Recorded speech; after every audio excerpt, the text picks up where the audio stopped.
There was a knock on the door at 7 o'clock in the evening.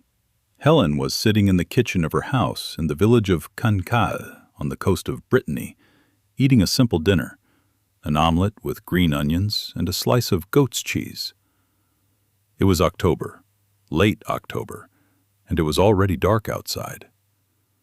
Cancal in October is fog from the sea and the sounds of seagulls rising from oyster beds in the harbor.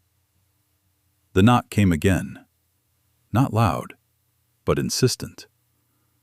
Helen stood up, went to the door, and opened it. A young woman stood in the doorway, about 23 years old, short, dark-haired, wearing a simple blue coat. She carried a leather briefcase, the kind young doctors carry. Her face was open and serious, with that special expression you get from people who have traveled a long way to get to what they're about to say. "Madame Dubois?" the girl asked in French, her voice trembling slightly. "Yes." "My name is Marie-Claire Morvan. I was born on May 23rd, 2002. At 7 o'clock in the morning, during a storm. You were there. You took me in. And my mother died that night." Helen looked at the girl. For 23 years, she'd been waiting for this knock. Not every day, but every October, when the fog from the sea grew especially thick, she recalled that night. And now, the knock came. Good day, friends. Let us know in the comments where you're watching this video from. Don't forget to subscribe and give the video a like. I want to say right away that this is a work of fiction. All characters, names, places, and events are fictitious. Any resemblance to real people or events is purely coincidental. But at its core, it's based on what happens to people every day, all over the world. So, listen up. This story takes place on the northwest coast of France, in a small village on the shores of the English Channel, where almost everyone knows each other by sight. This is the story of a woman who spent her entire life helping other women give birth, and of that one night that became her own greatest wound, and of the girl who, 23 years later, came to close that wound. Brittany in the north isn't Provence with its lavender and sunshine. It's a different France. Gray sea, rocky shores, stone houses with slate roofs, Celtic roots. There are still villages here where the elderly speak Breton, a language closer to Welsh than French. Here are oysters, fish, buckwheat pancakes, cider instead of wine. Here is a wind that never dies. And here, people are born and die, as they have for 2,000 years, in these same villages, in these same stone houses. The village of Cancal lies at the eastern end of the coast, 38 kilometers from Saint-Malo. It's famous for three things. Oysters. Cancal produces about 10% of all French oysters, and the oyster beds are visible from anywhere along the coastal promenade. The Pointe de Grue lighthouse, white, straight, perched on a cliff 2.5 kilometers from the village center. And the highest tide in Europe. The difference between high and low tide here reaches 14 meters, and twice a day the sea recedes several hundred meters, revealing a vast, sandy seabed. In this village lived Helen Dubois, 45 years old. She was short, 1.64 meters, strong, with dark blonde hair beginning to gray at the temples, which she wore in a simple bun. Her face was weathered, Breton, with laughter lines around her eyes and deeper wrinkles on her forehead. Her gray eyes were calm, attentive. Her large hands were working hands, with short, unmanicured nails, always clean and washed. They were the hands of a midwife. Helen was a midwife. She was in her 24th year of practice. She was born in Cancal. In the house she now lived in, an old stone house on Rue de Pau, a 3-minute walk from the Oyster Quay. The house had been built by her father's great-grandfather in 1891. 2 rooms on the ground floor, 2 on the second, a small garden behind the house with an old chestnut tree and a rose bush. Her neighbors were the elderly Legangs, who had lived in the house next door for 40 years. Across the street stood fisherman Vincent Morvan with his wife and 3 children. Helen's family was a family of midwives. Her maternal grandmother, Suzanne Trevelle, was a midwife in Cancal from 1928 to 1971, 43 years. Her mother, Camille Dubois, continued from 1968 to 1998, 30 years. Helen was the 3rd generation.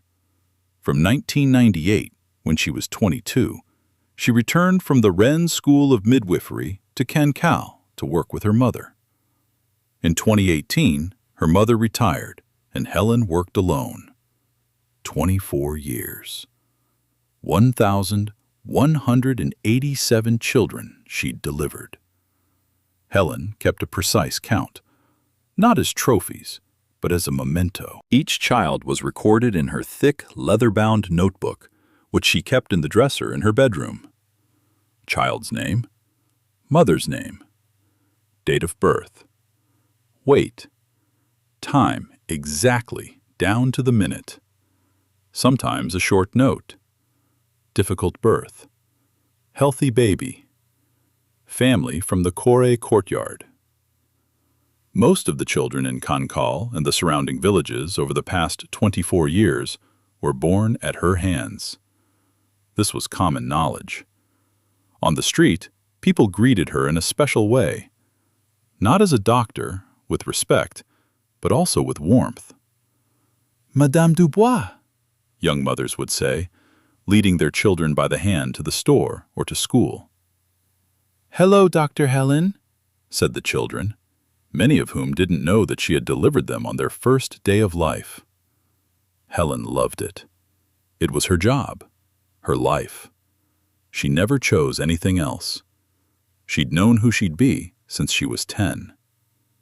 When her mother, Camilla, first took her to work, not to a birth, but to consult with a pregnant woman in their home. Little Helen sat in the corner of the living room, watching her mother carefully feel the woman's belly, listen with the stethoscope, and talk calmly. And Helen thought, "I want to be like Mom."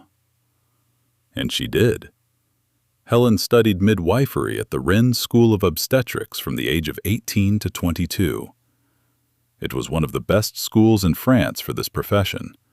Serious training. Anatomy, physiology of pregnancy, complex cases, jurisprudence, because midwives in France have a special legal status and can work independently, unlike in some other countries. By the age of 22, Helen had earned her diploma. She returned to Cancal. She worked with her mother as an assistant for the first 2 years, gradually taking on more and more. From 24, she worked independently, under her mother's supervision, but essentially independently. She met Vincent Corral, her beloved but unmarried partner, in 1999.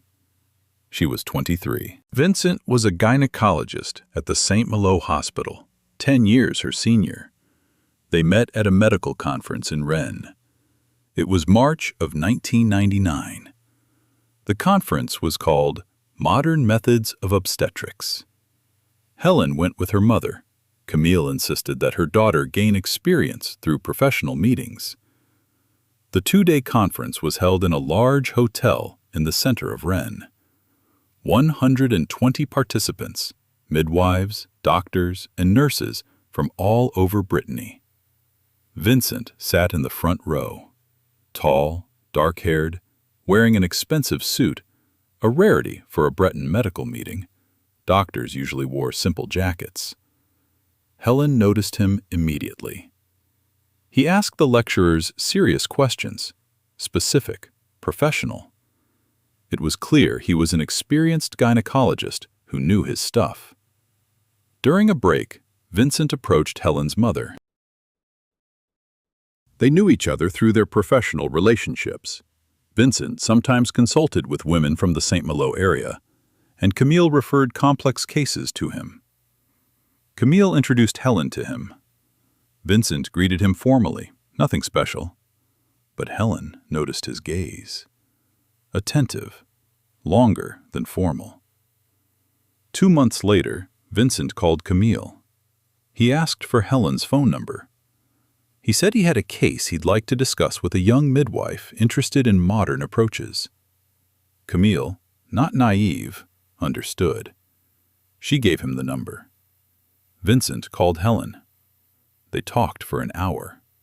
First about a medical issue, then about something else. Vincent asked if she would like to meet, for lunch, in St. Malo, on Saturday. Helen agreed. They met on Saturday. Vincent chose a small restaurant in St. Malo, Le Café Bersal, on Rue Jacques Cartier, in the Old Town. They ate mussels and drank muscadet.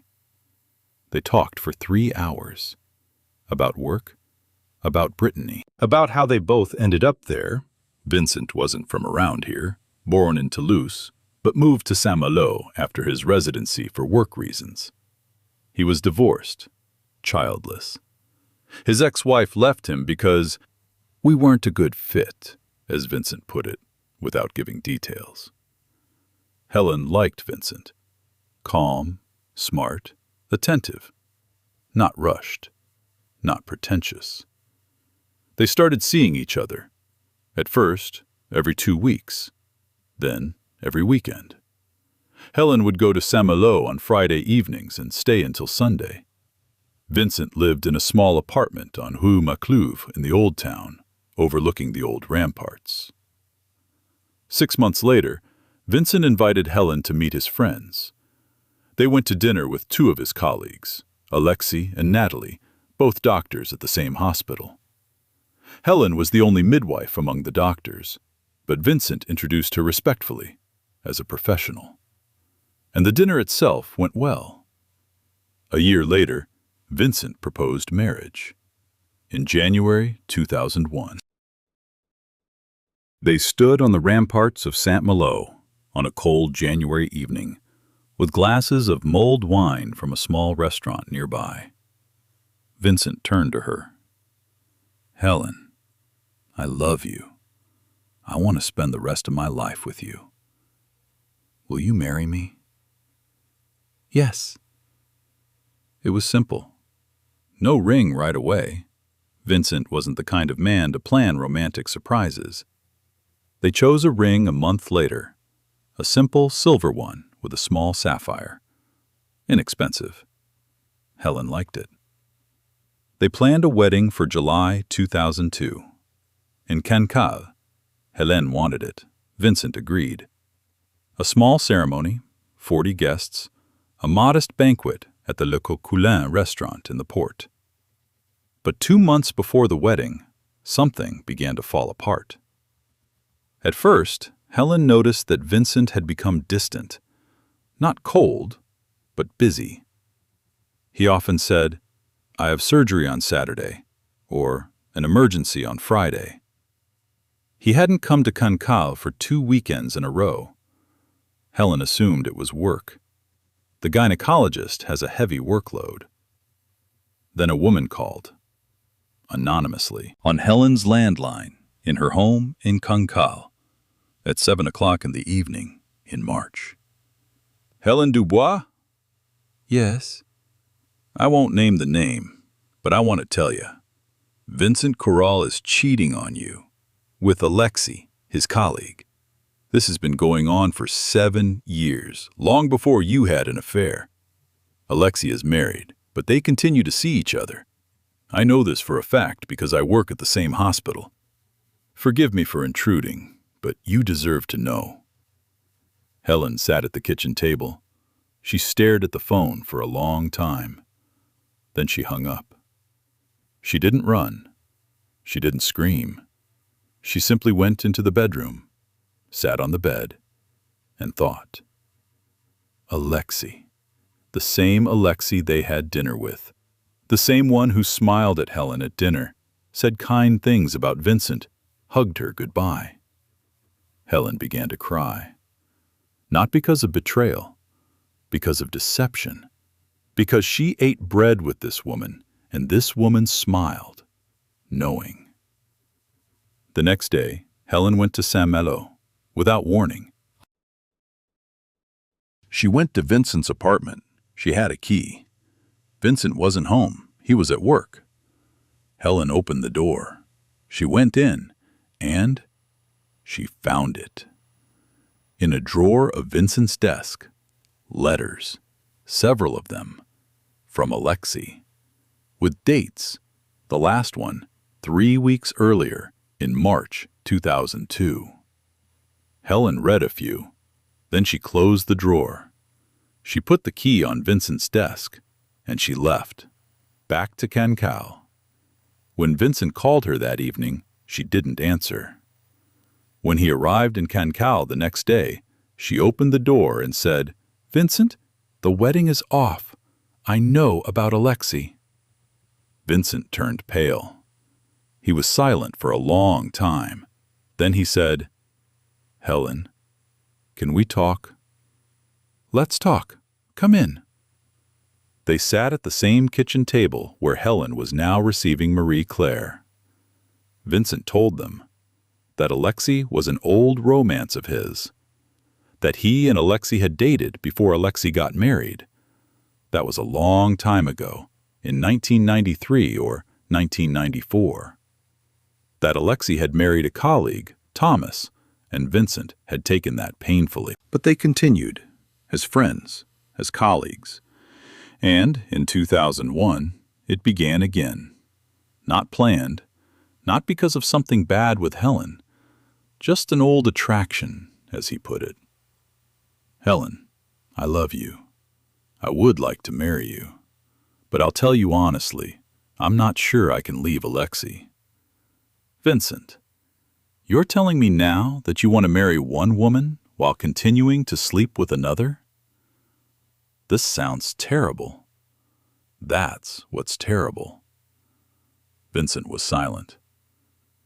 "Vincent, go away." He left. A few days later, he called and tried to persuade her. Helen didn't give in. A week later, she returned the ring to him. It was 2 months before Adele's due date. Helen was in poor health that May, among other things. A divorce from the man she'd loved for a year and a half. A broken engagement. A feeling of being betrayed. My mother, Camilla, supported me. She never said, "I knew." Only once, a year later, did she say, "I would have told you sooner, if I had had definitive proof. I only had suspicions." I can't forgive you for suspicions, only for knowing for sure. Thank you, Mom. My pleasure. Since then, Helen had been single. 22 years. No serious relationships. She had had brief flings, 2 or 3 short affairs over the years, nothing serious. The longest, 2 years, was with a local geography teacher from a neighboring village named Maurice. A quiet, simple man. They got along well. But at some point, Maurice proposed marriage, Helen refused, and they parted, amicably. Maurice later met another woman, got married, and they had a child. Helen is happy for him. She'd seen Vincent twice since then, by chance at medical meetings in Saint-Malo. Each time they'd greeted each other formally and parted ways. 6 months after she'd rejected him, Vincent married Alexei, the same one who'd divorced her husband by that point. They had 2 children, twins, 2 years later. Helen found out because Saint-Malo was nearby, and rumors had spread. She didn't cry, not because it didn't hurt. It did. But because she knew her decision was the right one.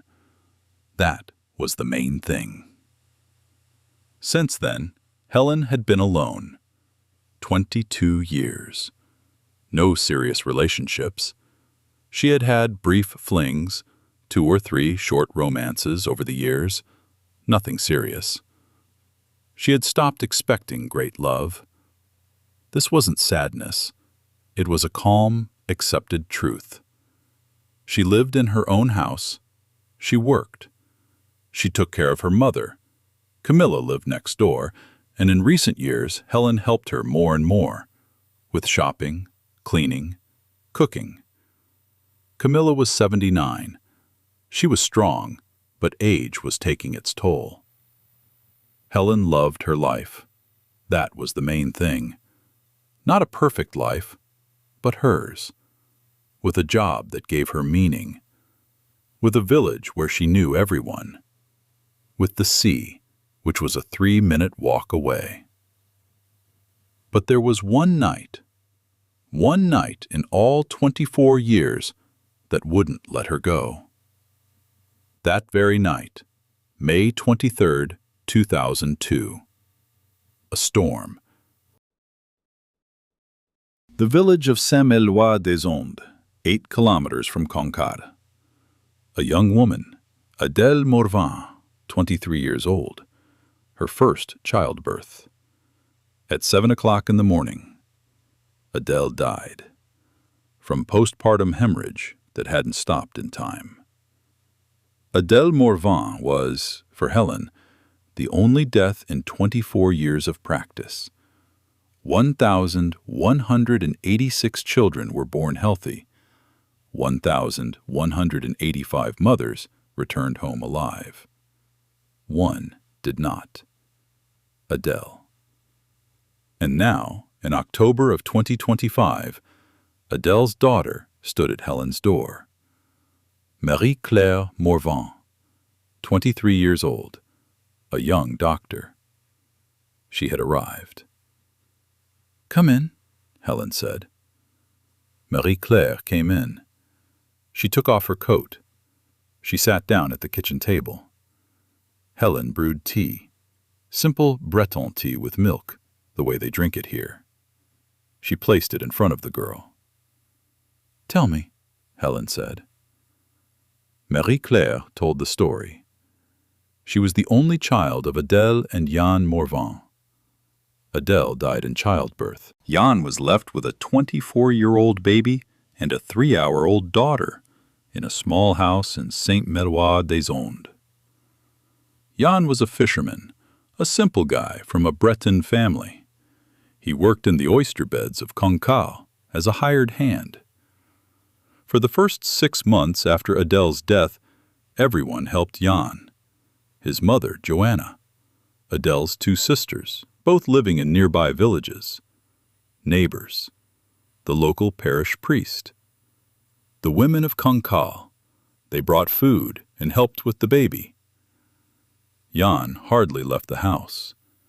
He didn't drink. He wasn't a drinker, which is unusual in Brittany, and it saved him. But he fell into depression. He didn't work for 6 months, living on savings and family help.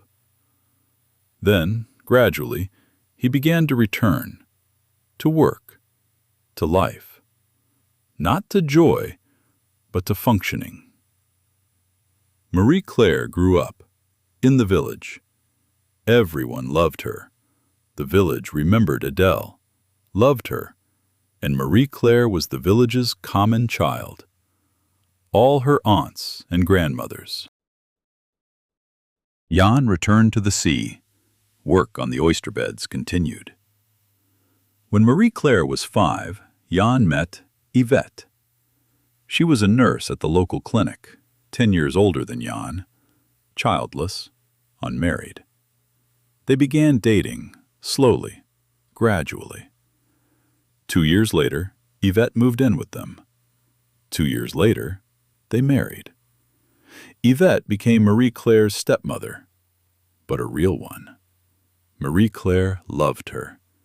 She called her Mom from the age of 8, when she realized that the other kids at school had mothers, and Yvette was hers, and Yvette agreed to be her mother.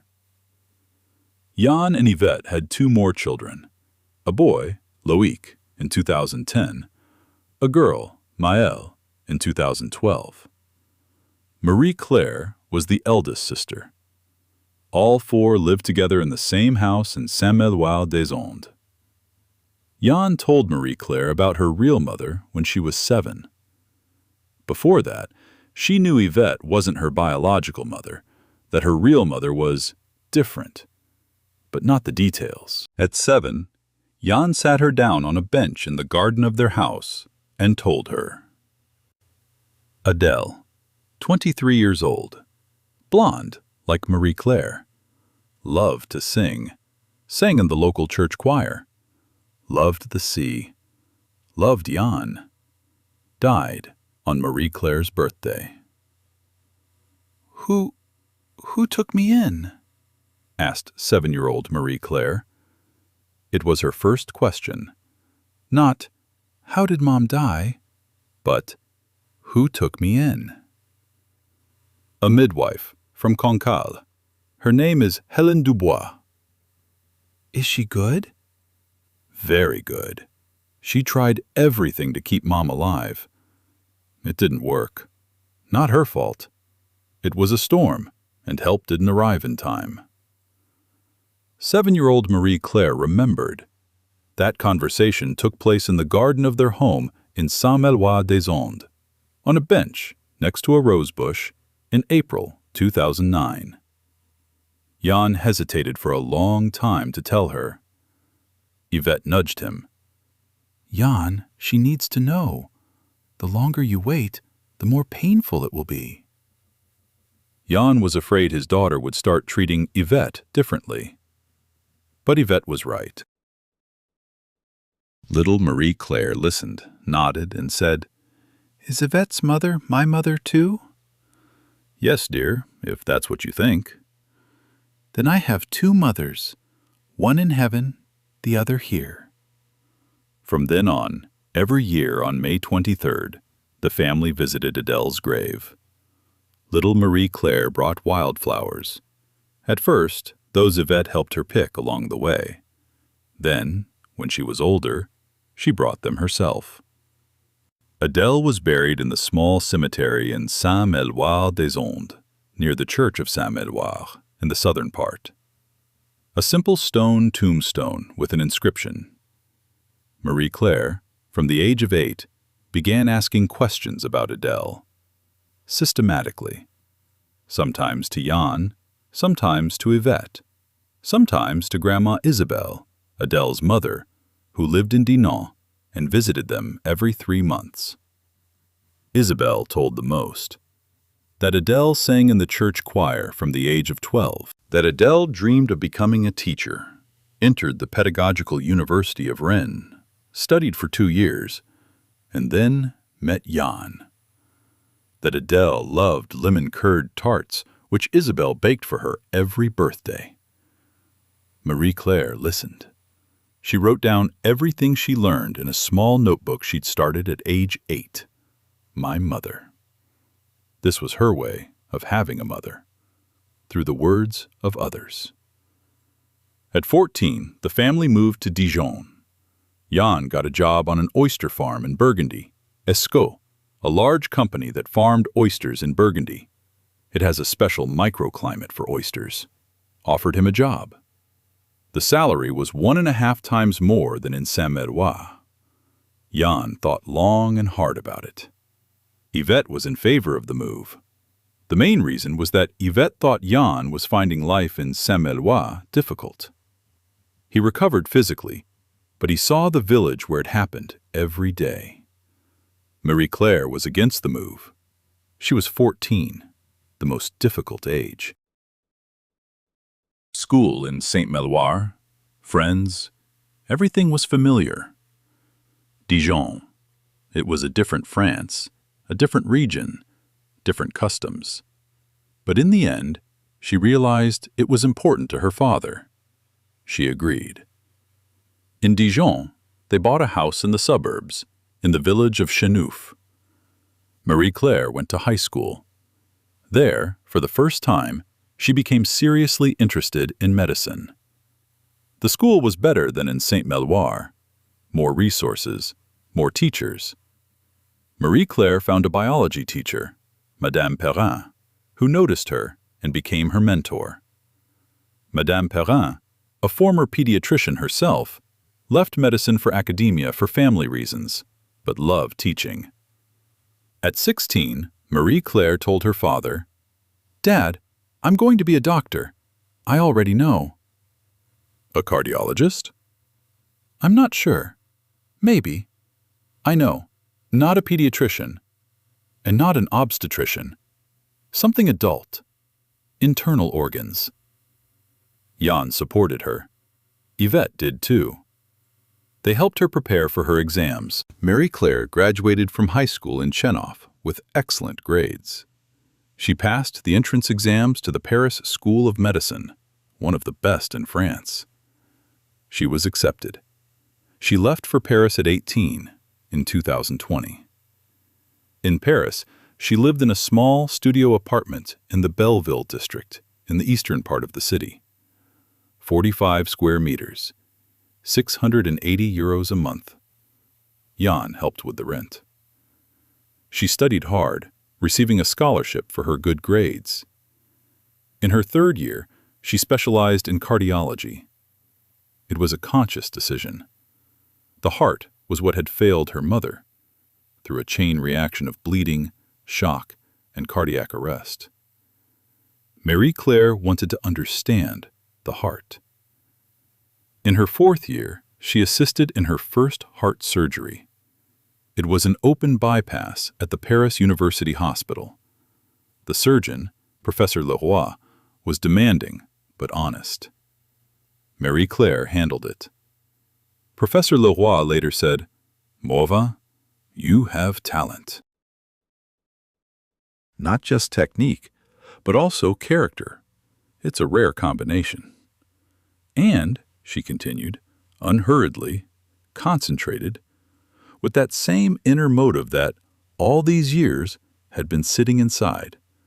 The night of May 23, 2002, in Saint-Méloire-des-Onnes. At 21, Marie-Claire had a brief affair with a fellow student, a young man named Guillaume, who was also studying medicine. They dated for 7 months. They broke up because Guillaume wanted to do an internship in Canada, and Marie-Claire didn't want to leave France. After that, she had a few short relationships, nothing serious. By 23, she was single. She wasn't too worried about it. She felt her career was more important now. And, at 23, in October of 2025, she finally decided to go to Cancal. To Helen. Not right away. She'd been planning for a long time. First, she found the address online. Then, she took a short leave from school. Then, she went. By train from Paris to Saint-Malo. From Saint-Malo, by local bus to Cancal. It's a 10-minute walk from the bus stop to Helen's house. She was worried. Very worried. She didn't know how Helen would receive her. Maybe Helen wouldn't want to talk to her. Maybe Helen had forgotten.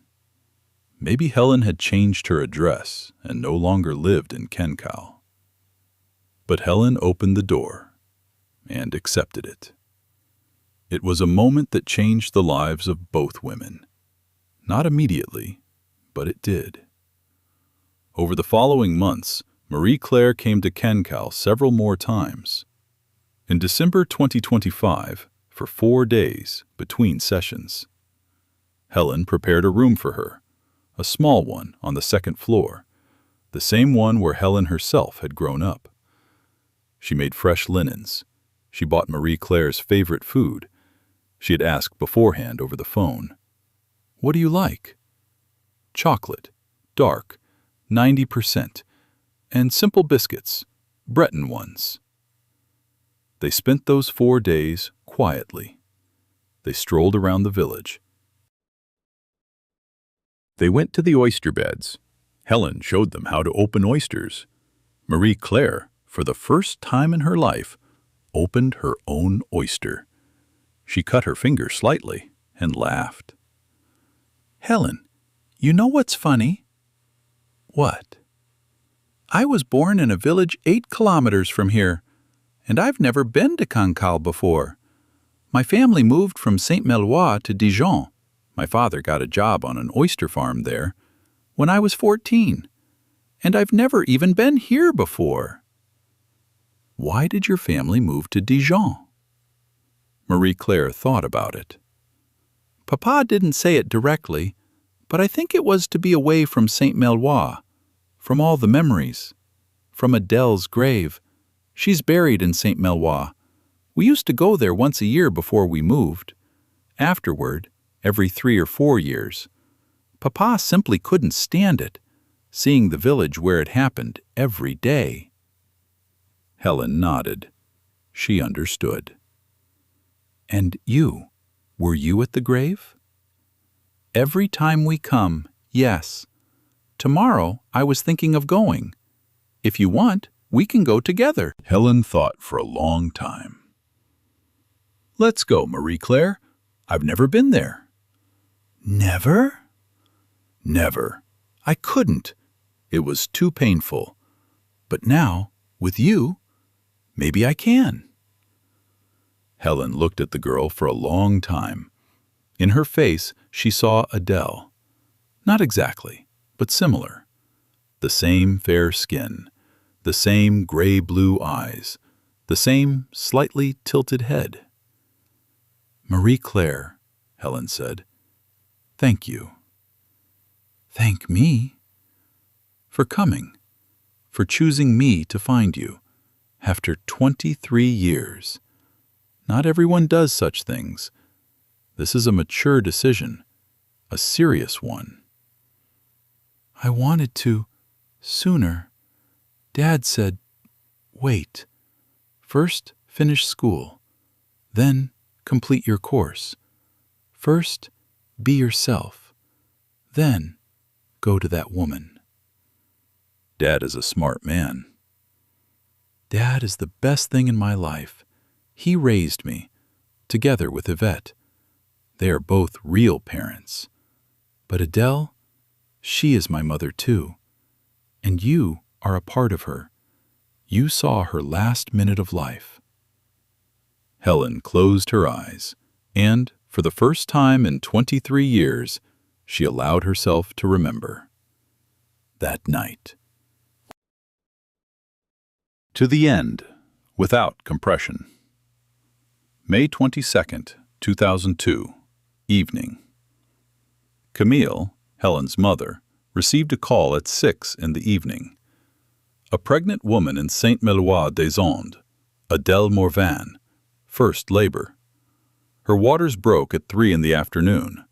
Contractions were irregular but getting stronger. They asked for a midwife to come. Camille was 56. She planned to go herself. But at the time, Camille had a cold. Her temperature was 38.5. Helen said to her, "Mom, I'm going." Helen was 23, only 2 years of practice, but she had already delivered babies herself, with her mother monitoring her via phone. Camille agreed, on the condition that if anything complicated happened, she should call right away. Helen set off. In her old car, a Renault Clio, inherited from her father. From Cancal to Saint-Mélois-des-Ondes is a 10-minute drive in normal weather. Today, no. A storm had been raging since 5 o'clock in the evening. An Atlantic storm in May. Unseasonal, unanticipated, but they happen in Brittany. A wall of rain, 40-knot wind, lightning.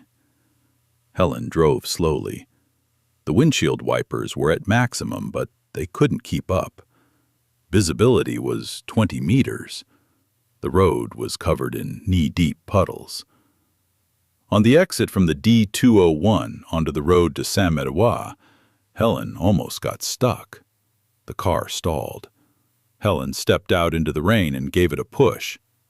It started again. Off she went. She reached the village at 7, soaking wet. She kept her suitcase with obstetric equipment in the trunk, in a waterproof bag. This was her mother's tradition, and Helen had kept it. The suitcase contained everything necessary for a field birth: a stethoscope, a thermometer, a blood pressure monitor, Simpson forceps, in case of emergency, oxytocin syringes, antiseptics, gloves, sheets, antibiotics, and a small oxygen bag. Camilla personally packed the suitcase every month, checking every instrument. Now it belonged to Helen. The Morvan house was simple, whitewashed, with a slate roof on the Rue des Morlaix, on the western edge of the village. It was small, 2 stories tall, 40 square meters per floor. Adele and Jan bought it in early 2002 for 31,000 euros, which was cheap for a Breton village, as the house needed serious renovations.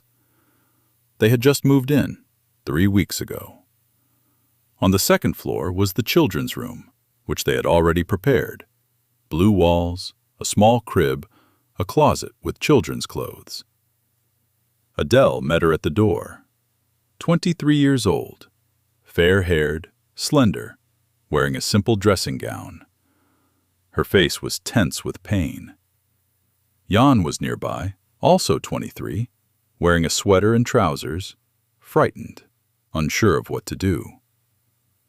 "Adele," Helen said. "Hello, I'm Helen.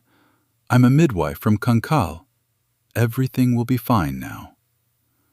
"Thank you for coming in such weather." "This is my job. Show me where I can work." They went up to the second floor, to the bedroom. The large, old bed was a relic of Jan's parents. Helen asked Jan to make the bed with clean sheets and get a few extras ready for a change. There were sheets. Jan had everything ready. Helen examined Adele. Her cervix was dilated to 5 centimeters. Contractions were regular, every 7 minutes. The baby's head was in the correct position. The fetal heart rate was normal, 138 beats per minute, stable. "Adele," Helen said, "you're doing well. The labor is going well. I'm with you. We'll breathe together. I'll help you." And so they began. Helen sat next to Adele. Jan sat on a chair in the corner of the room, biting his nails. Outside, a storm raged. At 7:40 in the evening, the village suddenly lost power. Helen had been expecting this. Power was always lost in weather like this. Jan had fetched 2 kerosene lamps from the basement, plus candles, plus battery-powered flashlights. This was standard Breton preparedness. "Jan," Helen said, "Put a lamp on the nightstand to the right of the bed. 2 candles on the dresser. Keep a flashlight handy in case I need to examine you." Jan did it. Helen noted to herself that Jan was a good assistant. Calm. Didn't panic. Didn't ask too many questions. Just did what he was told. By 8 o'clock, she was 7 centimeters dilated. Contractions were occurring every 5 minutes. Adele was breathing according to the pattern Helen had taught her. Between contractions, Adele tried to relax. Sometimes Jan would take her hand. Helen allowed him to, and it helped Adele. "Helen," Adele asked between contractions, "how much longer?" "I don't know exactly. This is your first labor. It can take a long time. Maybe 2 hours? Maybe 8 hours. Nature will decide." "I'm tired." "I know, but you have more strength than you think. We will continue." "Fine." By 10 o'clock that evening, she was 9 centimeters dilated. Full dilation was imminent. Contractions were occurring every 3 minutes. Adele was lucid but exhausted. Jan was also exhausted. Helen noticed he'd been holding Adele's hand for 8 hours, and it was difficult for him. Helen suggested, Jan, go downstairs, make some coffee, and bring me some tea. I'm with Adele. Jan went.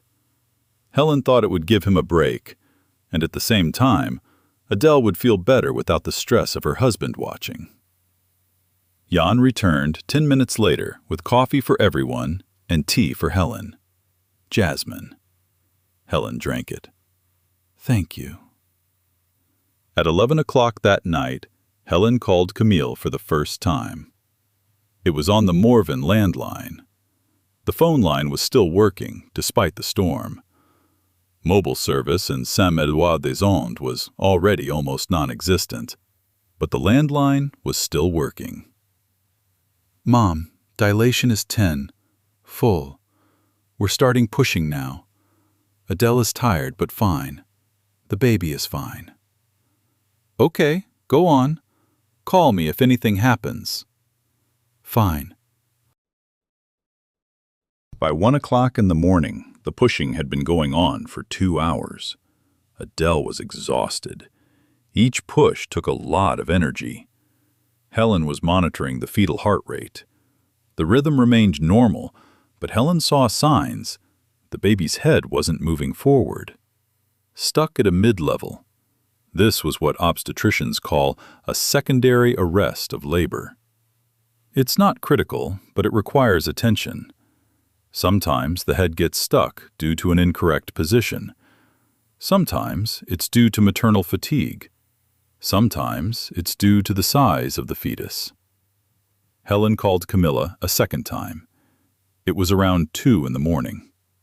Mom, I've been pushing for 3 hours now. The head isn't moving. I think the situation calls for forceps. Camilla was silent. She was thinking. Helen was waiting.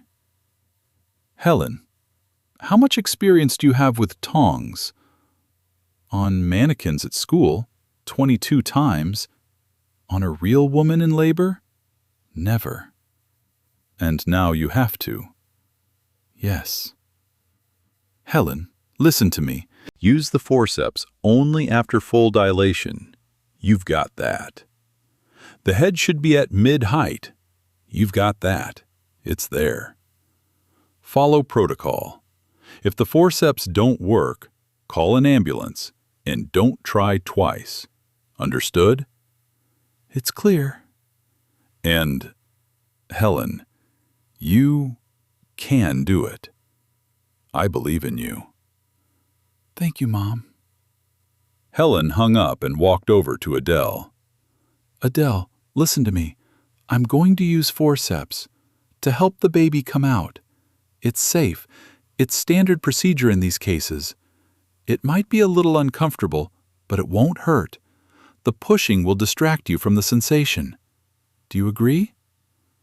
Agree. Jan, I'll ask you to stay close.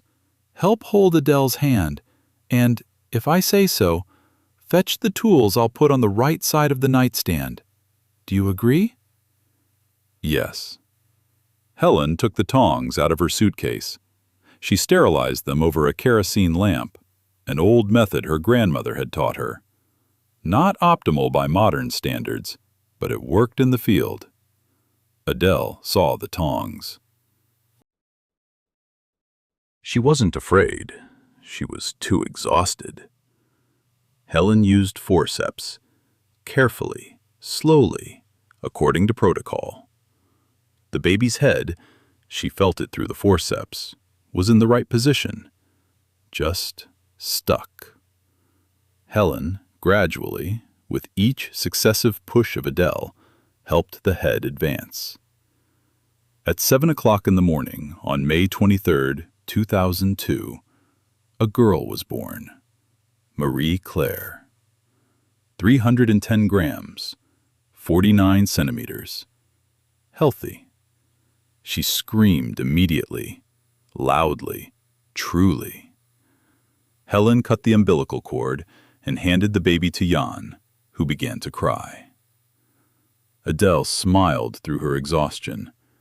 She said quietly, "Marie Claire."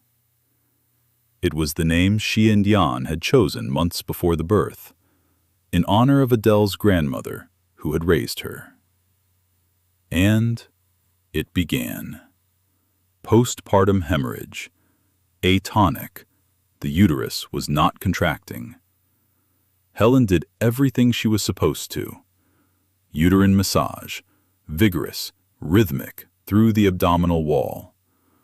Oxytocin was administered, intramuscularly, then intravenously.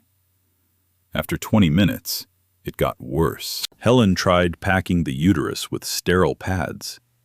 It didn't help. The bleeding continued. By 7:20 in the morning, Adele had lost consciousness. Helen called the ambulance every 5 minutes. They replied, "The helicopter can't take off. The wind is too strong. We're waiting for it to improve." The car drove, but slowly, through the flooded roads. Helen did everything she could.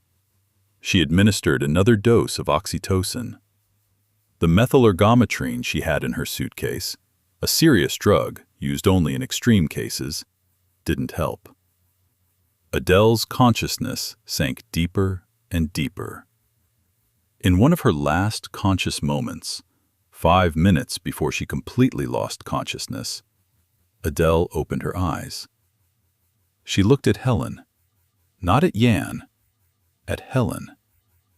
"Helen, I'm here, Adele.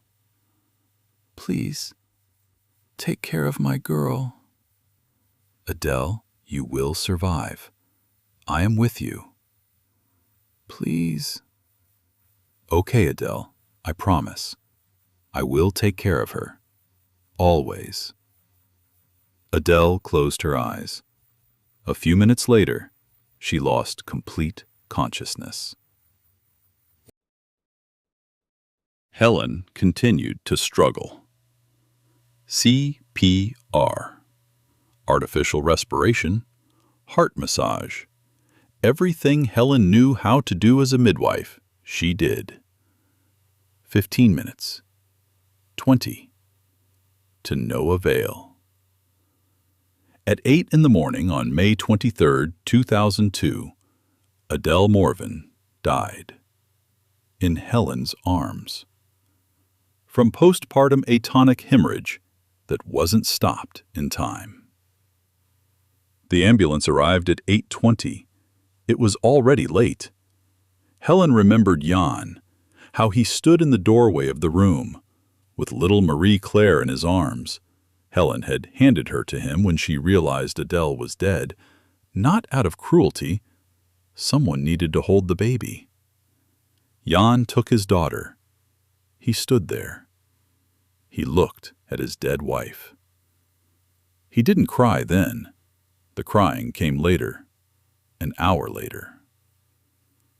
Helen filled out the paperwork, called the hospital, summoned specialists from Saint-Malo to issue a death certificate. She did everything technically necessary, not allowing herself to feel. At 11 in the morning, Adele's parents arrived, from Dinard. Adele's mother, Isabel, fell to her knees by her daughter's body, screaming. Jan stood in the corner with the baby, motionless.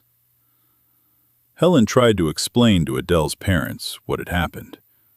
Isabel wouldn't listen. She screamed, "My daughter! My Adele!" over and over again. Adele's father, Jean-Paul, a quiet man and a foreman at the oil refinery in Dinan, took Helen by the hand and led her out into the corridor. "Helen, tell me," calmly. Helen told her, every detail, what she did, at what time, what didn't help. Jean-Paul listened, didn't interrupt. At the end, he said, "Helen, It wasn't your fault. I understand medicine. I have a brother who's a doctor in Rennes. Postpartum hemorrhages, sometimes, can't be stopped, even in the best hospitals. Especially in a storm, in a country house, without a blood transfusion. You did everything you could. Thank you, Jean-Paul. I'll tell Isabel when she calms down. Not now. Helen didn't go home until 2 o'clock in the afternoon. When everything was all done, when Adèle's body was transferred to the morgue in Saint-Malo, when Jan and Marie-Claire's parents took them in for a few days, she arrived home in Cancal. She walked in. Camille met her at the door. Camille already knew. The ambulance had called. Helen, sit down. Helen sat down, on a chair in the kitchen. And, for the first time that night, she cried. Not loudly, quietly, for a long time. Camilla sat next to her. She didn't console her. She just was. Mom, I lost her. You did everything you could. I could have done something else. What? I don't know. Something. Helen, I'm listening to you now, and I'm telling you, I have 30 years of practice. Your grandmother had 43. I've had one woman die in 30 years. Your grandmother had 6. You have 1 today in 2 years. These are statistics. This is what happens. It's not your fault. This is my patient. She died in my arms. Yes, she died in your arms. But she would have died without you. Without you, she and the child would have both died. Not just 1, but 2. You saved the child. Mother. Helen, listen. This will be your burden for the rest of your life. I'm not lying to you. You will remember her for the rest of your life. Every time, in May, it will come back to you. I know, I had the same thing. But you must keep working. If you quit, it means Adèle died in vain. If you keep, it means you will save others. And that's the main thing. Helen listened. She understood that her mother was telling the truth. She continued to work. Adèle's funeral was in 3 days, at the church of Saint-Méloire-des-Ondes. Helen came. She stood in the back row, in a black dress. Jan saw her and approached. Helen thought Jan would be against her coming, that he might blame her, that he would want her not to come. Jan hugged her. He didn't say a word. He just hugged her for a long time. Then he stepped back. Helen, thank you for coming. Jan. I know you did everything. I am with you. I remember everything. Thank you, Jan. Adèle would be grateful that you came. That was the last time Helen saw Jan in many years. They didn't speak, not out of hostility, but out of pain. Helen couldn't come to Saint-Méloire-des-Ondes. Every time she passed through the village, for work or on her way to another patient, she felt it. Jan didn't come to Cancal. It was clear why. Sometimes Helen heard about Marie-Claire from other people. Camille knew the Morvans through the village network. Helen learned that Marie-Claire was growing up, healthy. Jan met Yvette. They got married. They had more children. The family was normal, loving. It calmed Helen. Not that it lifted the burden, but it was reassuring. and 23 years have passed. In October 2025, Marie Claire knocked on Helen's door. And Helen wasn't ready, even though she'd been waiting for this her whole life. They talked for 4 hours that first evening, until 11 at night.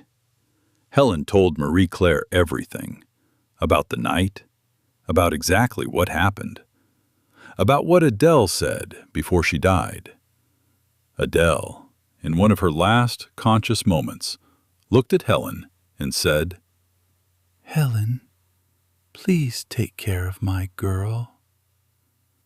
Helen told her then, I promise.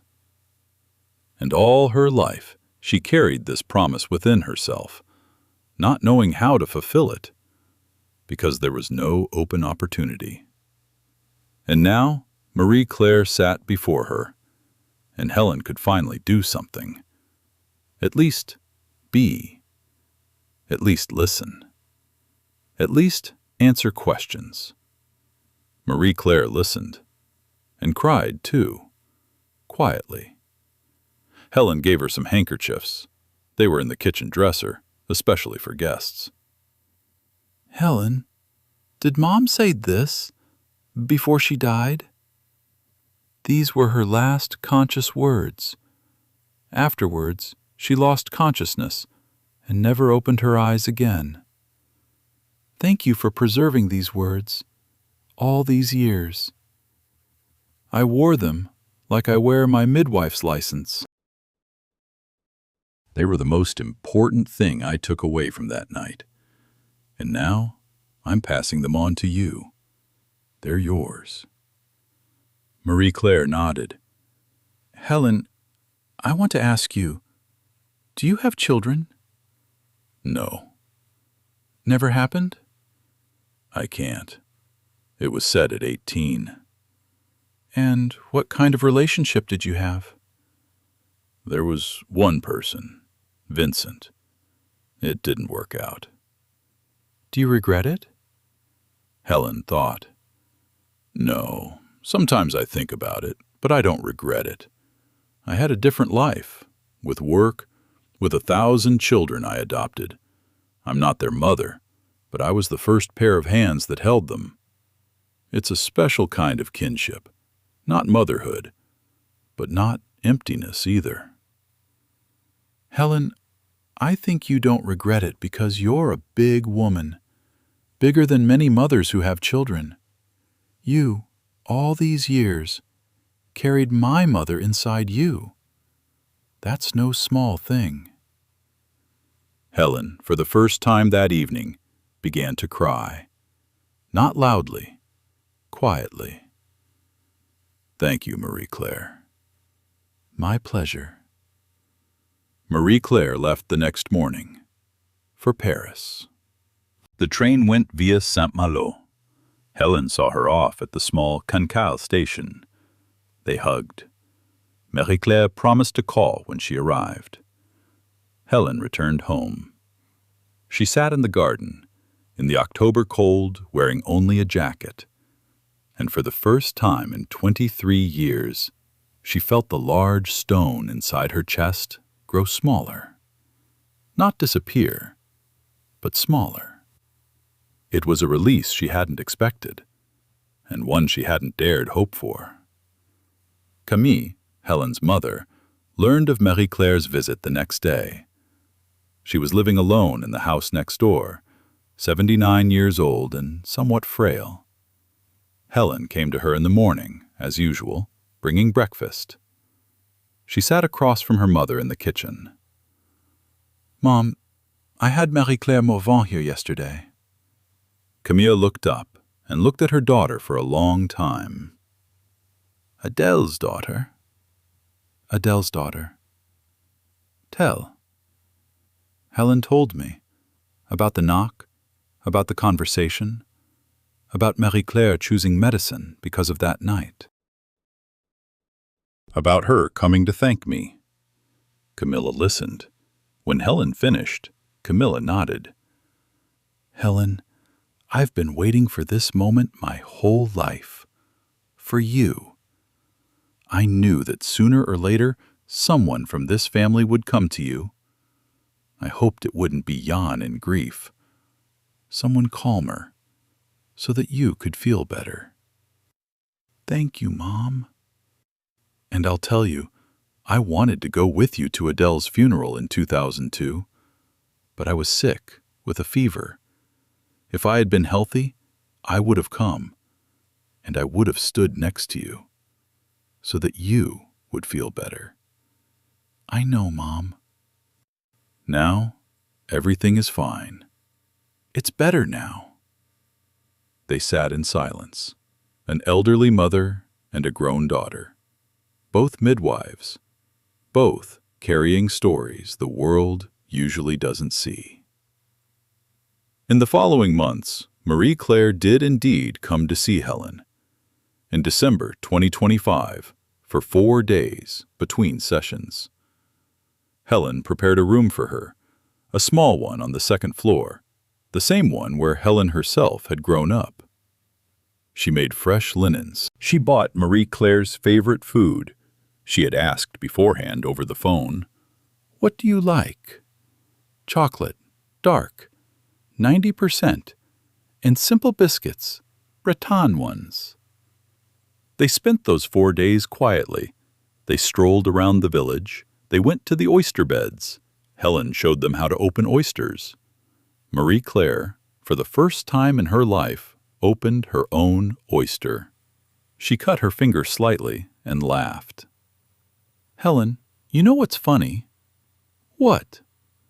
"I was born in a village 8 kilometers from here, and I've never been to Cancal before. My family moved from Saint-Méloire to Dijon. My father got a job on an oyster farm there when I was 14, and I've never even been here before." "Why did your family move to Dijon?" Marie-Claire thought about it. "Papa didn't say it directly, but I think it was to be away from Saint-Méloire, from all the memories, from Adele's grave. She's buried in Saint-Méloire. We used to go there once a year before we moved."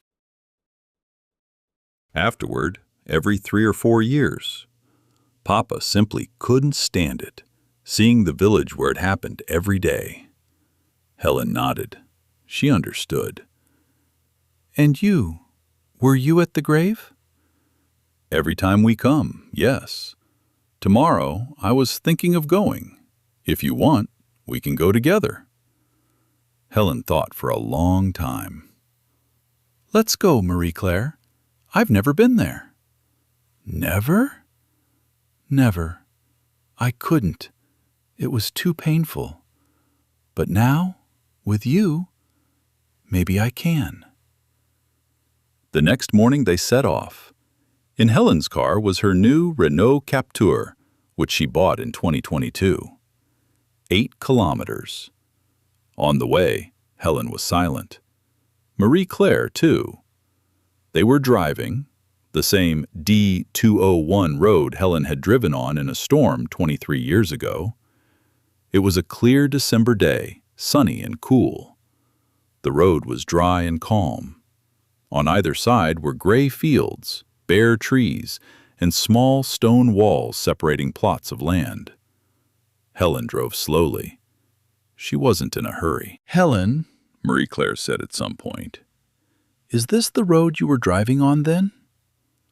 "That very one. D201. Over there, you see, where the new asphalt is now. There used to be a big hole there, and the flooding was knee-deep. I almost got stuck there." "How long did you travel that evening?" "About an hour. Usually 15 minutes. They arrived in Saint-Méloire-des-Ondes at 10 in the morning, a small village, just as Helen remembered it. 800 residents, a main square with a church, a few shops, one restaurant, a bar, Le Petit Morlaix. Everything looked the same as it had 23 years ago. Villages in Brittany changed slowly. Helen looked at the Morvan house on the Rue des Morlaix. Another family lived there now. After the Morvans moved to Dijon, the house had been sold. Helen couldn't remember exactly to whom. A simple, whitewashed house with a slate roof. The same walls, the same garden with apple trees. Over there, Marie-Claire pointed. that was my house. Where I was born. I know. I was there that night. They set off on foot. The cemetery was a 10-minute walk from the house in the eastern part of the village. They parked in a small square near the church of Saint-Méloire, then walked to the cemetery. The cemetery in Saint-Méloire-des-Ondes is small, next to the church. It's wintry, gray, with low stone slabs. Adele is buried near the south wall, next to her parents, who died, her father in 2012, her mother in 2018. The cemetery was empty. In December, graves are rarely visited in small villages. The main visits are on All Saints' Day, the 1st of November. Marie-Claire led the way. She knew the way precisely. She had been here many times over the past 23 years. Over there, by the south wall, under that cypress. They reached Adele's grave. Helen, for the first time in her life. The stone slab was simple, light gray, lightly covered with moss, with the inscription, Adèle Morvan, née Legris, 1979 to 2002. Loving wife, daughter, never seen mother. Rest in peace. Helen stood by the grave for a long time. She didn't cry. She didn't speak. She simply stood. Marie-Claire was nearby. For 23 years, Helen had thought about coming here someday. For 23 years, she'd found reasons not to come.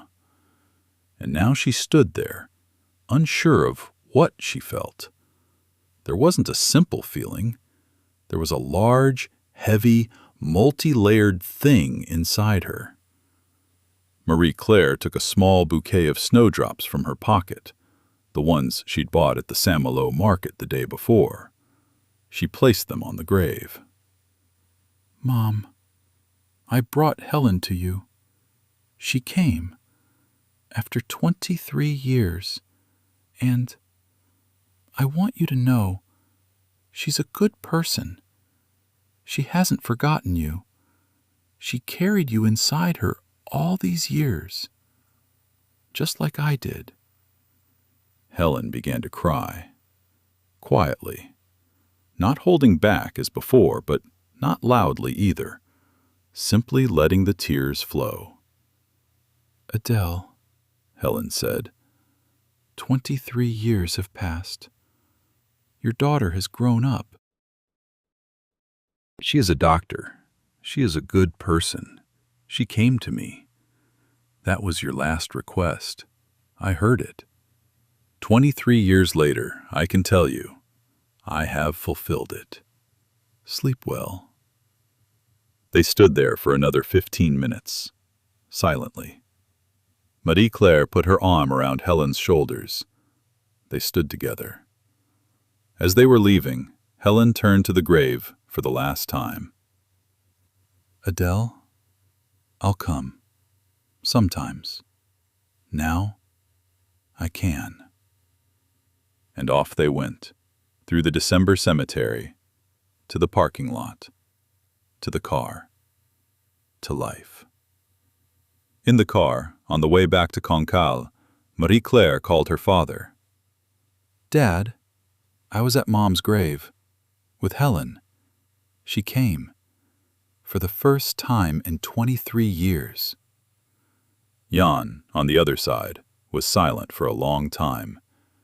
Then he said, "Tell her thank you, and maybe we'll come too, someday, with Yvette, and with the younger ones." Jan and Yvette arrived in Cancal 6 months later, in May 2026. They brought their youngest children, Loïc, then 16, and Maëlle, 14. Marie-Claire also came from Paris. It was a big event in a small village. Helen cooked dinner for 7 people. Herself, Camille, 80 years old and still active, Jan, Yvette, Marie-Claire, Loïc, and Maëlle. She cooked for 2 days. She wanted to do everything right. She bought fresh fish from the fishermen on the pier. She ordered special biscuits from a local Breton bakery. She bought good cider. They arrived at noon, on foot from the station because Jan loved walking. Helen was waiting for them at the door of the house. She opened it, and she saw Jan for the first time in 23 years. Jan has aged, 47, graying hair, wrinkles, the same look he had at 23, attentive, quiet, slightly sad. But he's a different man, an older man, one who has lived through a lot. Helen! Jan! They hugged, for a long time. No tears, just a hug. Then they pulled away. Jan introduced Yvette, and Helen shook her hand. Yvette was a pleasant woman, about 50, with short brown hair and a welcoming smile. Loïc was tall, wearing a jacket, a typical 16-year-old boy. Maëlle, short, wearing a pink hat, looked at Helen curiously. They entered the house. Helen suggested they undress and go into the living room. Camille was already sitting there. She had come from her home that morning. Camille stood up and greeted Jan. Jan? Madame Dubois, I've heard a lot about you. I'm talking about you, too. All these years. They looked at each other. 2 elderly people, connected by one night 23 years ago. Through their daughters and through fate. They sat in Helen's small living room. They ate buckwheat biscuits with eggs and oysters. They drank cider. They talked. Jan looked at Helen at one point and said, Helen, I want to say, 23 years. I didn't come. Not because I was angry, because it hurt. I know, it hurt for you too. Maybe more than for me. I was 23, a simple guy. Now I'm 47, and I understand a lot of things better. Thank you for saving my daughter, and for surviving after that night. Not every midwife would have survived. Jan. I survived thanks to my mother, Camille. She didn't let me break. Camilla nodded in the corner of the room, weak but attentive. Then, thanks to Camilla, too. They sat for a long time, until the evening. Maëlle, 14, played in the garden with the neighbor's local dog, which Helen had fed. Loïc was reading a book in the corner.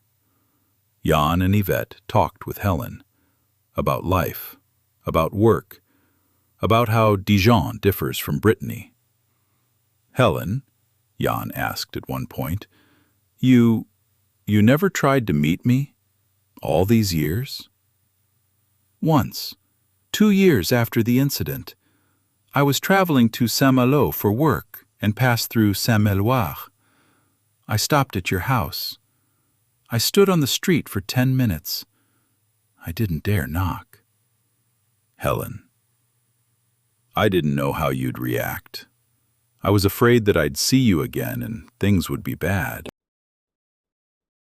That I'd be a reminder. I thought it would be better not to disrupt your life. Jan looked at her for a long time. Helen, if you had knocked then, I would have let you in. I would have been glad. Not right away. Maybe I would have cried. But then, I would have hugged you. I'm sorry I didn't let you understand that. Don't apologize, Jan. It was 23 years ago. We all had our grief, Yvette said to Helen at the end. Helen, I knew you through Jan for 23 years. I never met you.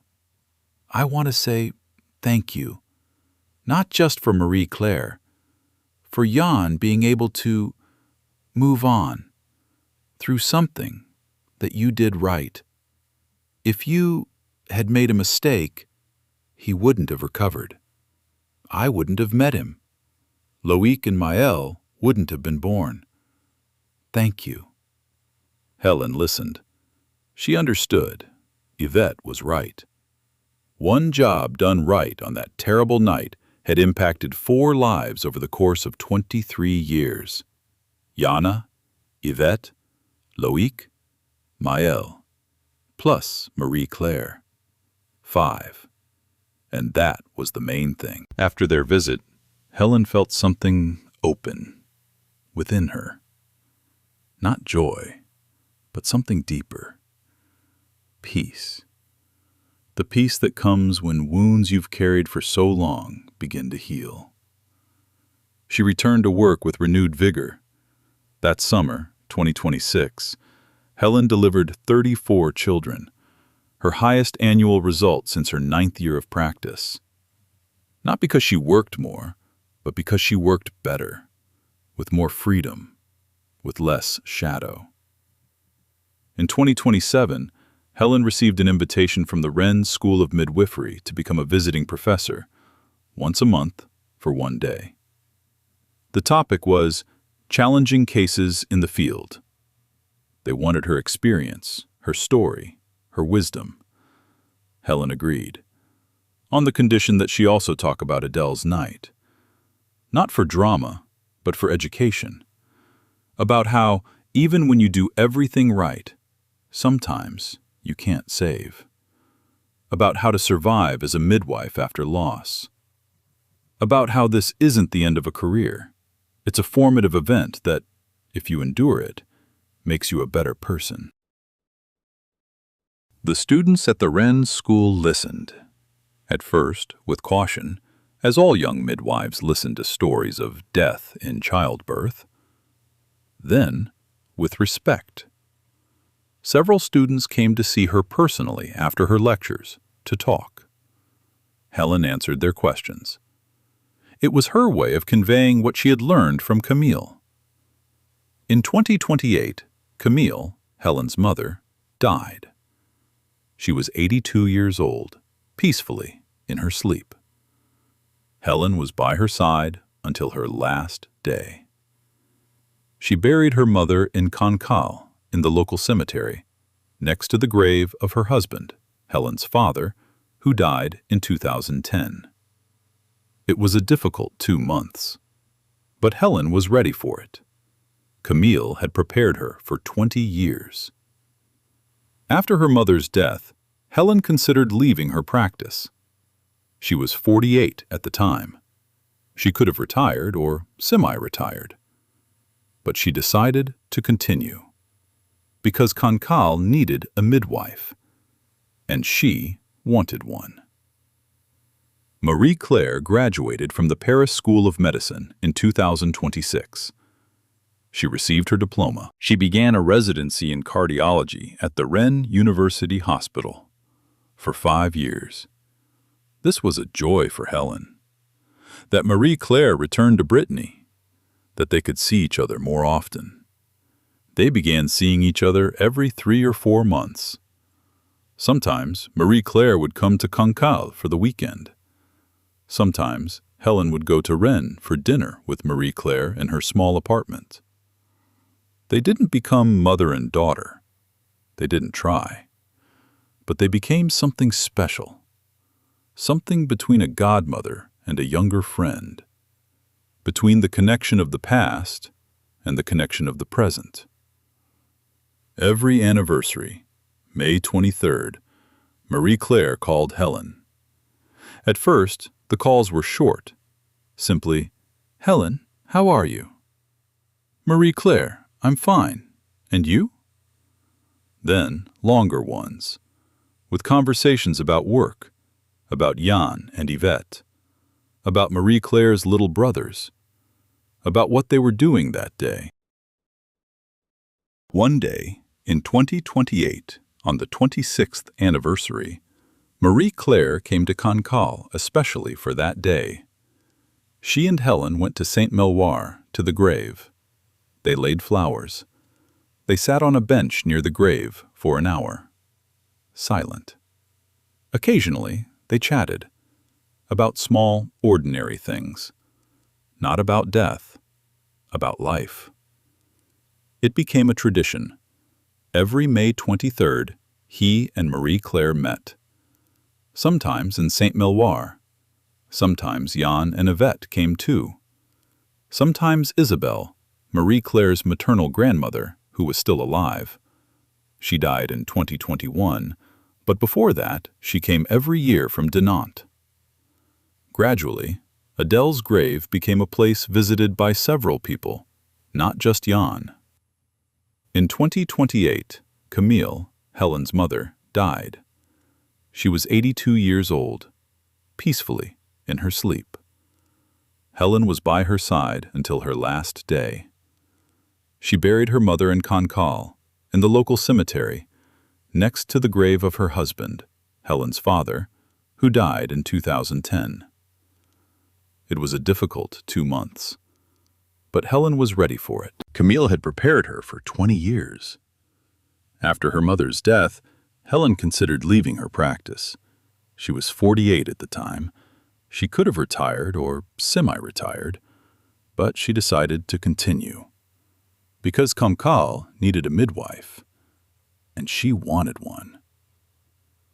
During this period, Marie Claire came more often. After Camille's death, Helen was alone in the house, and the house next door was empty. It was hard. Marie Claire felt it. She called almost every week. She came once a month. Helen, perhaps you should move in with me in Rennes for a while.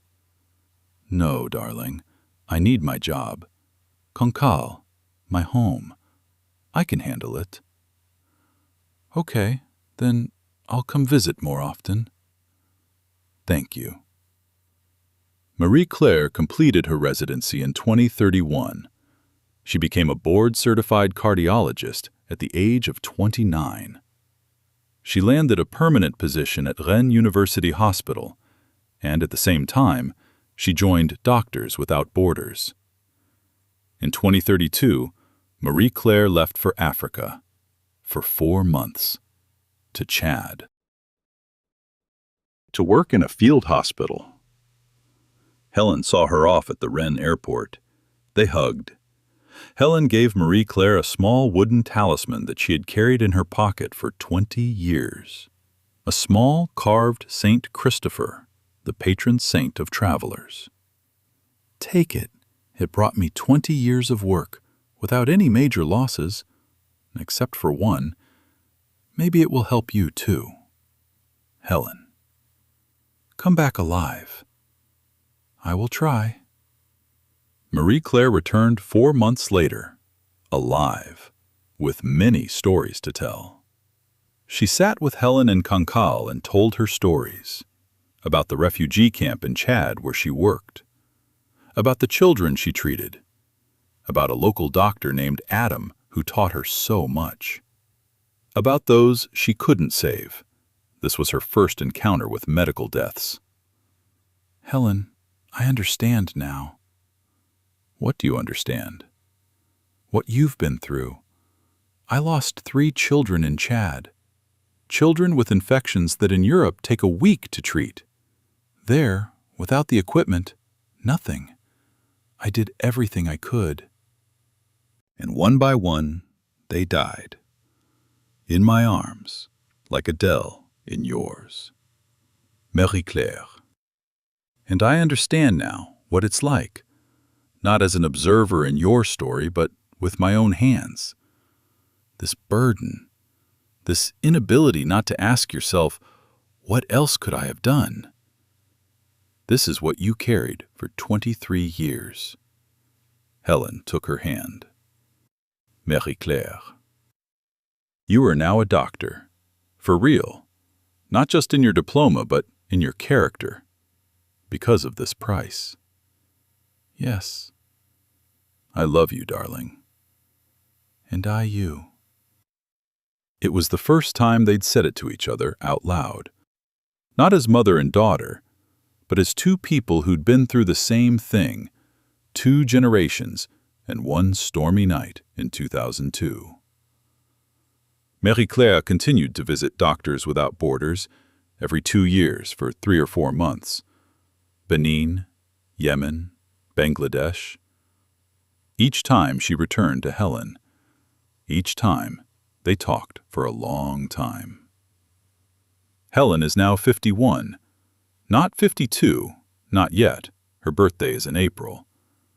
She continues to work in Cancal. She welcomes children. She counts them. Now the total is approaching 1,500. Her house is the same, on the Rue de Port. The garden is behind the house, with a chestnut tree and roses. In 2027, Helen received an invitation from the Rennes School of Midwifery to become a visiting professor, once a month for 1 day. The topic was challenging cases in the field. They wanted her experience, her story, her wisdom. Helen agreed, on the condition that she also talk about Adele's night. Not for drama, but for education. About how, even when you do everything right, sometimes you can't save. About how to survive as a midwife after loss. About how this isn't the end of a career. It's a formative event that, if you endure it, makes you a better person. The students at the Rennes School listened. At first, with caution, as all young midwives listened to stories of death in childbirth. Then, with respect. Several students came to see her personally after her lectures to talk. Helen answered their questions. It was her way of conveying what she had learned from Camille. One of her students, a 24-year-old girl named Cécile, who looked very much like Helen in her youth, Helen herself was surprised by the resemblance, became her favorite student. Cécile came to Cancal for a 3-month internship in 2029. Helen taught her everything she knew. Afterward, Cécile began her own internship in the small Breton town of Landivisieux. She and Helen still correspond regularly. Cécile calls whenever she has a difficult case. Helen answers. This continues the tradition Camille began with Helen herself. Sometimes, especially in October, when the fog from the sea is thick and the sounds of seagulls rise from the oyster beds, Helen sits in the garden in the evenings, thinking about Adele, about Marie-Claire, about how, one night, became the beginning, not the end of her life, but a new beginning. 23 years later.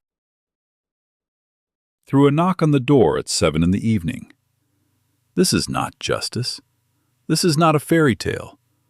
This is not everything for the best. This is what happens when people don't give up. When a mother supports her daughter after the worst night of her life. When a father tells a little girl the truth about her real mother at 7. When a grown woman, 23 years later, knocks on a stranger's door. When Helen opens it. There's a quiet beauty to this. Not loud, not garish. Breton, like morning mist from the sea. Like oysters that only open if you know how. Like the tides that come and go twice a day, on their own schedule, without asking anyone. Life goes on. Children are born. Sometimes things go wrong. But most of the time, it goes on. And that's the main thing. One quiet Wednesday in March 2033, Helen sat in her kitchen, drinking her morning coffee. She opened a thick notebook, the same leather-bound one in which she'd recorded every child since 1998. Inside were thousands of names, thousands of dates, thousands of little comments. She opened the page to May 2002, the 23rd. There it was, written in her own hand, at 23, in trembling script after a sleepless night. Marie-Claire Morvan. Mother, Adèle Morvan. Father, Jan Morvan. Saint-Mélois des Ondes. 704 minutes past 7 in the morning. 3,210 grams. 49 centimeters. A healthy girl. Mother died of postpartum hemorrhage at 8:01 in the morning. This was the only time in her entire career that she wrote about a death. All other entries were only about births. Helen picked up her pen, and, for the first time in 23 years, she added a new line beneath the old entry. May 23rd, 2025. Marie-Claire arrived. 23 years old. Cardiologist. Thank you, Adèle, for raising a worthy person after 23 years of distance. She closed the notebook and put it back in the chest of drawers. And she went to work. That day, she had a consultation with a pregnant woman, 26 years old, first birth, from a neighboring village. Life went on.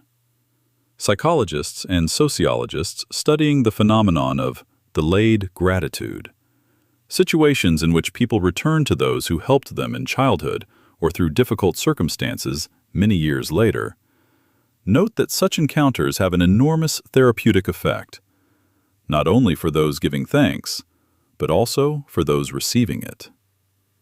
According to a study conducted by the Paris School of Public Health in 2022 on a sample of more than 400 helping professionals, approximately 63% of those who worked on cases with difficult outcomes, patient death, serious complications, carried the burden of these cases for decades.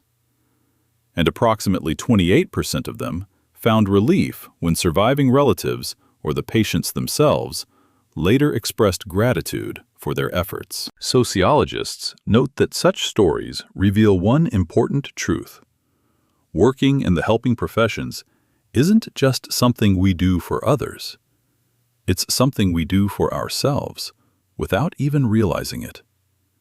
And, sometimes, decades later, someone comes back to remind us that we actually did something. Dear friends, if this story touched you, please share your most memorable moment in the comments. Like the story if you enjoyed it, and subscribe to the channel if you haven't already. Click the bell to stay up to date with new stories. Take care of yourself and those around you. Until next time.